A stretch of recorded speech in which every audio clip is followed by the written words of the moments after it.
اول حاجه قبل ما نبدا في هذا الفيديو هذا اللي جات هذه المباراه هذه في العيد، عواشر مبروكه. كنتمنى تعيدوا بخير وعلى خير جميع المغاربه داخل الوطن وخارج الوطن. لكم هذه المباراه ديال المنتخب المغربي ضد تونس. نهضروا على التشكيله اللي حط وليد الركراكي ونهضروا على بعض الاخطاء كاملين تفرجتوا. يعني المغرب راه كلشي كيتفرجوا.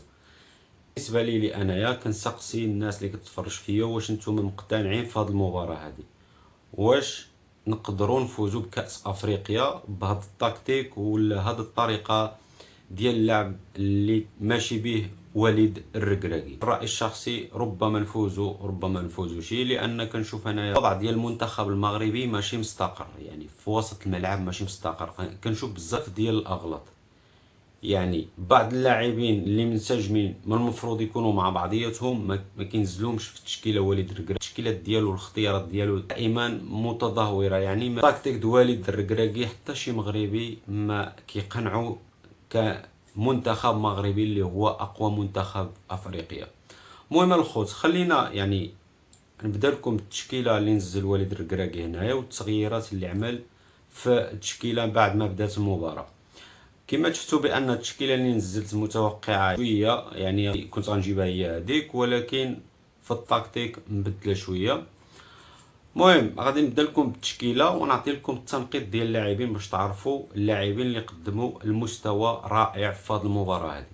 نبدا لكم بياسين بونو اللي هو المستوى ديالو ماشي المستوى الموعود، ماشي المستوى اللي مستنسين به. ياسين بونو التنقيط ديالو 6.6. الدفاع بالنسبه التنقيط ديال اللاعبين ما شاهدتو، يعني في وسط الملعب ملي كنا كنتفرجوا كيبان لنا مستوى ديال المنتخب اللي مستنسين به المنتخب. ولكن في التنقيط يعني المغرب قدم مستوى رائع في هذه المباراه هذه، ولكن غياب الاهداف يعني بزاف ديال الاخطاء في التمريرات الخاطئه. يعني كيبان لي يعني اللاعبين ديال المنتخب ماشي منسجمين.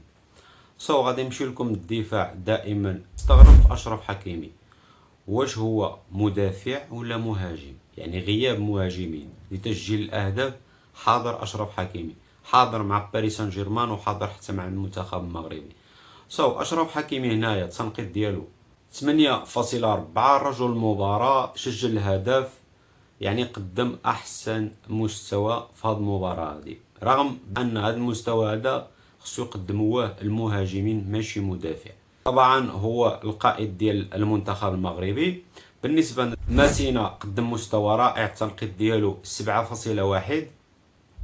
جواد الياميق حتى هو قدم مستوى رائع 7.2، مع العلم بان كنفضل عبقر في هذا البوست هذا ديال جواد الياميق. بن العامري حتى هو قدم مستوى رائع 7.1.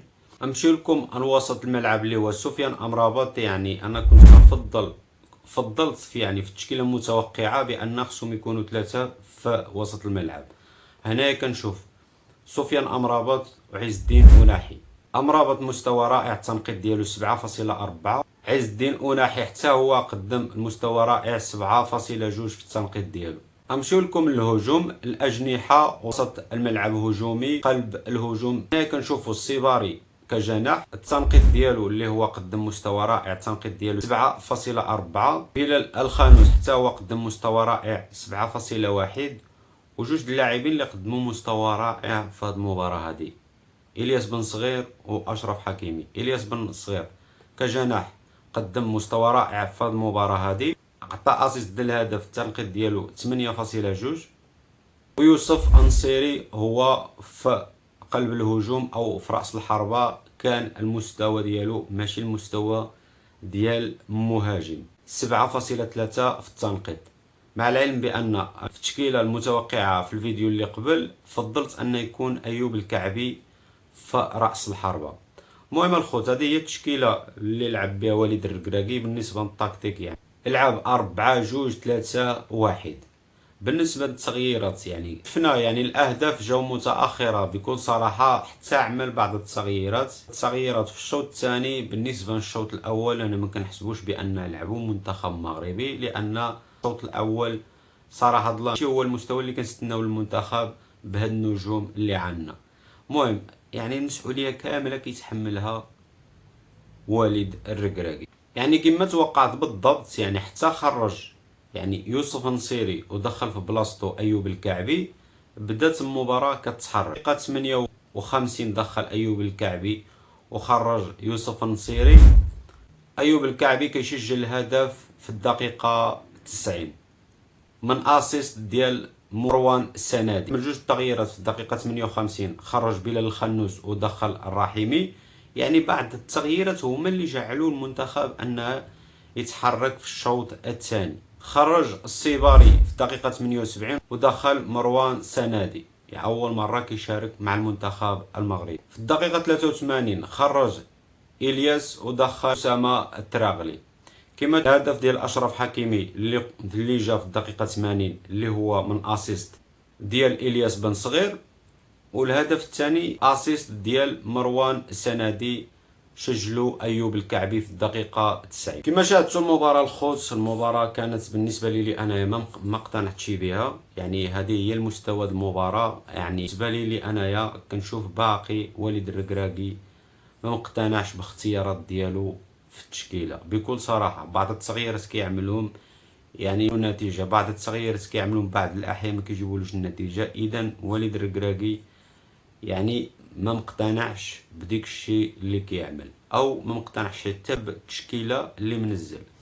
المهم الخوت، بالنسبه لي انايا يعني في الشك ان هذا المدرب هذا غادي يقدر يعمل شي حاجه في كاس افريقيا، لان كما قلت لكم في الفيديو السابق بان هذه المباراه هذه خصو ينزل فيها التشكيله الاساسيه اللي غادي نلعبوا بها كاس افريقيا، لان حنايا في الاختبار ديال بصح، لان خصنا نعرفوا الامكانيات ديال التشكيله الاساسيه ديال المنتخب.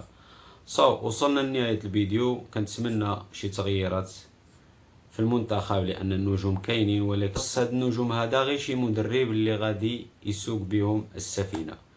صلوا في راسكم، تلاقاو في الفيديو الجاي. الى اللقاء. تحية أي وحيد اشترك في القناة مع الناجم على الكسلان.